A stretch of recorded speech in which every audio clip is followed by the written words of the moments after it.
values and goals that characterize Philippines professional. So dito sa curriculum identity, dito papasok na the students, may choice sila kung ano ang gusto nila i-analyze na books or topics for analyzing na aligned sa professional interest and cultural background nila. So they can explain or they can explain their identify or identity literature. Next is can be rin sa yung explain sa most learner model.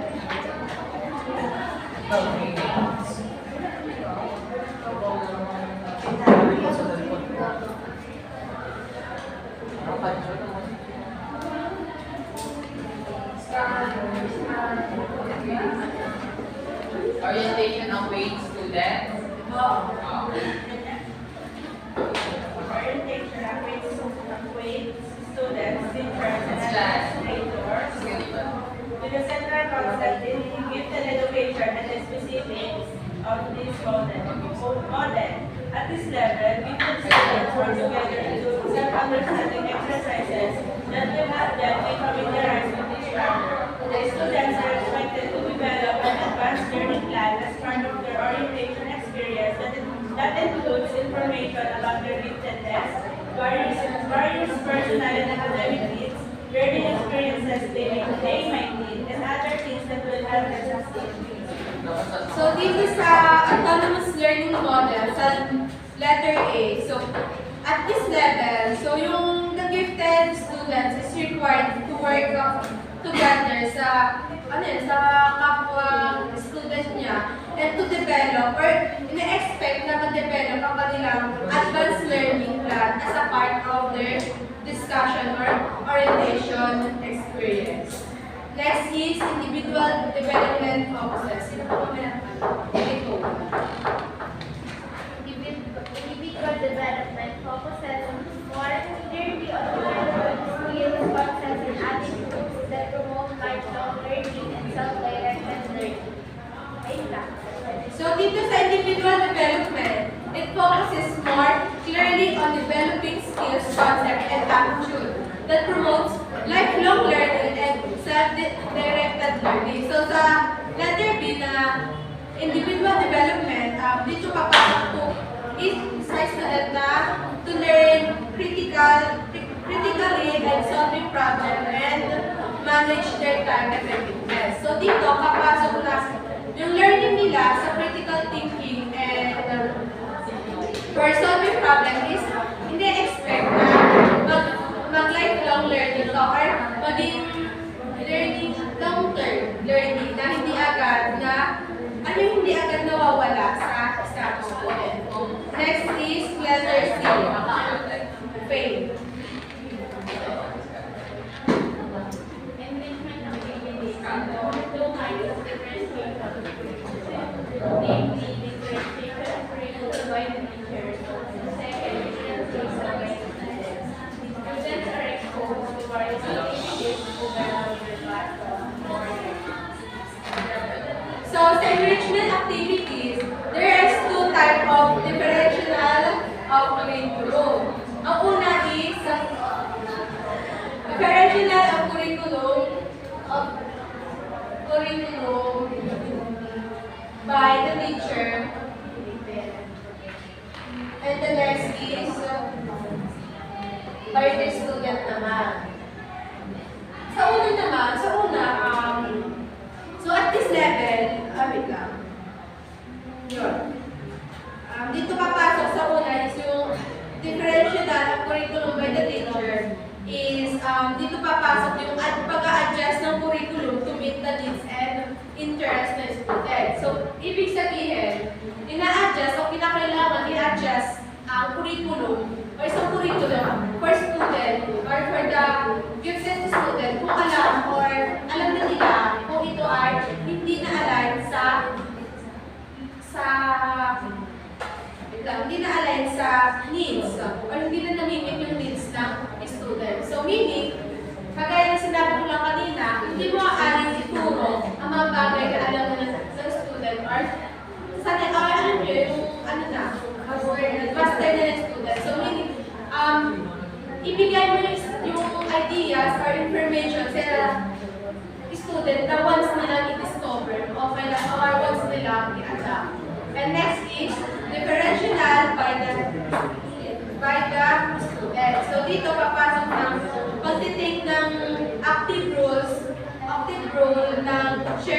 own learning experience. So dito pinapasok na sinasanay o pinapadapt sa student yung pagkakaroon ng yung pagkakaroon ng work together sa kapwa students. So dito para papasok na pagkakaroon ng sharing information, sharing ideas or experience sa kapwa student. Next is letter D. Can you read, Juliet? Letter D, seminars are designed to give each person in small group the opportunity to research the topic and present it in seminar format to other people or to a group. And studies one in which student pursue areas of interest in other individual or small group studies. The student will decide what will be learned, the process of creating a product, how content will be presented, and how the entire learning process will be evaluated. Dito naman sa letter D are the list of autonomous learning model sa seminar. So, sinasana yung student na magkaroon ng chance to share their learn sa kapwa student at sa buong class and to engage in discussion. So, seminars nito, para may opportunity yung bawat student to search a topic and present it in seminar format to other people or in group. So, dito, hindi lang isa student ang nag-work or gumagawa, kundi nagkakaroon dito ng group or small group sa collaboration. And next is integrated curriculum model. Thank you, Lisa. Thank you. Integrated curriculum model. This model is a popular way of organizing or designing different kinds of curriculum. The Center of Human Education funded the curriculum William and Mary Lou. Its curriculum based on a model that has the same thinkers around the world who are using their curriculum material. The model presented a dimensions based on the model of but that's that guided the outline of the curriculum. So, dito naman sa integrated curriculum model, parang pinofocus lang ng curriculum nito yung blending different subject and perspective ng isang student. So, wait lang. So, yun lang. May tatlong concept or may tatlong under dito yung integrated curriculum. First is the advanced content dimension. So, it meets the needs of gifted students to providing content earlier and faster than some age peers would normally receive it. So, dito sa advanced content dimension, so kinakailangan kung advanced yung learning ng isang students is kinakailangan na advanced din yung teaching style ng teacher. So dito papasok na hindi maaaring kung anong teaching style mo sa mga normal students is ganun din dapat yung teaching style mo sa mga gifted students. So kinakailangan na sinasabi dito na advance yung content na kailangan na ibigay sa student to meet the needs and expectation ng bata. So next is process product dimension. Process product dimension incorporates direct instruction and embedded activities that promote higher order thinking skills and create opportunities for independent pursuit in areas of student interest. So dito sa process product dimension, it promotes the higher thinking skill ng student to know or to create a opportunity for independent. So dito din papasok yung focuses on how the student learn. Para lang yun ma-develop ang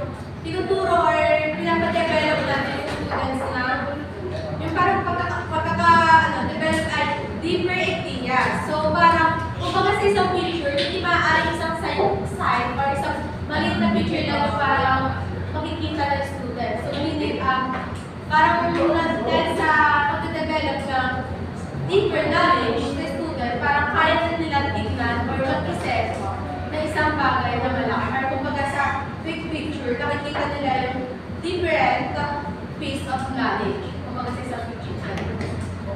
Next is Kids Academia Model. Kids Academia Model. Kids Academia is a program for young Japanese students aged 5 to 8, which was developed by Dr. Manabu Sumita. The program is designed to provide excellent science experiences for gifted children in Japan.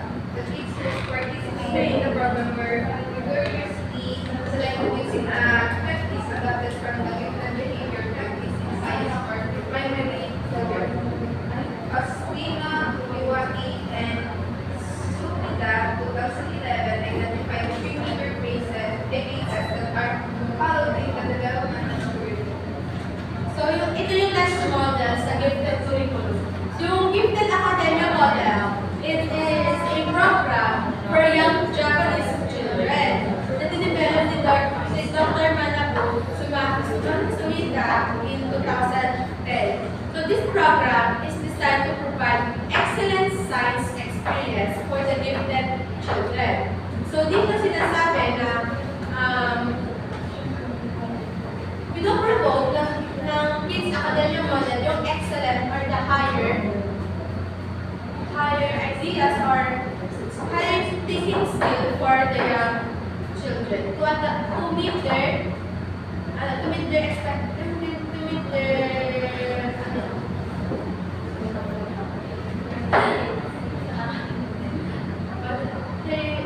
needs. And next is group meeting and brainstorming activities. Aya. Group meeting and brainstorming activities. The teacher and teaching assistants hold several meetings and brainstorming activities, deciding on things that will be included in the program. A general orientation of the program is also done during this class. So, dito sa Kids Academia Model, sa letter A, the teacher and the teaching assistant, parang nag-work sila together to plan the things and activity for the program. Kasi parang inihahanda ng teacher and the assistant teacher or yun nga, kung ano yung mga dapat ibigay na activities and topics for the gifted students. And next is selection of content for each team. So, the teacher and the teaching assistant carefully select the lesson and topics that are included within. So, dito papasok yung yun nga, nag-work together para yung teacher and the assistant teacher to select the lesson and topic na aligned for the gifted student. And next is the design lesson. This phase includes the careful preparation of the lesson plan and the other instructional materials needed for implementation of each lesson. Dito naman papasok na, kumbaga, hindi lamang basta papasok yung teacher sa isang room para lang magturo or kung ano yung bagay na gusto lang yung turo. So in this part, sa designing lesson, gumagawa or nagpe-prepare yung teacher and the teaching assistant ng mga lesson plan and also the instructional na materials na align sa lesson na ibibigay sa gifted student. And next is the activity for each lesson were selected based on the following guidelines na dinevelop ni Dr. Sumantay. So first is stimulate the interest of the children. Next is allowing children to express their own ideas and findings. Next is use cheap and easy to find materials also para sa paggamit or paggawa ng mga activities sa school. And next is teachers that teach the correct use of scientific terms. Use simple laboratory equipment na hindi lamang dapat cognitive nade-develop or na-develop ng student but also the psychomotor. And next is use, allowing or allows individual or group activities to, para magkaroon ng collaboration. The next is encourage social-emotional development. Or dito pumapasok yung pagkakaroon ng work together sa kapwa student. And next is connection to other subject and to everyday experience. And I is includes topics related to family and community. Kumbaga dito papasok yung mga pagkakaroon ng local plant, animals, kumbaga yung lesson or the lesson na tinuturo sa subject is pwede magamit sa mga local, sa mga environment like sa pagtatanim or yung pag-aalaga ng mga hayop. And next is use materials connected to family and community. So dito papasok yung pagkakaroon ng maghahanap o pag-iisip ng art material sa sabihin natin sa bahay, gano'n. Yung pagkakaroon ng unique ideas sa isang family. And the last is apply what children learn to other families and society. So dito naman yung helping student to apply their learning to families and society. Yun lang, may tanong pa ba kayo sa gifted curriculum?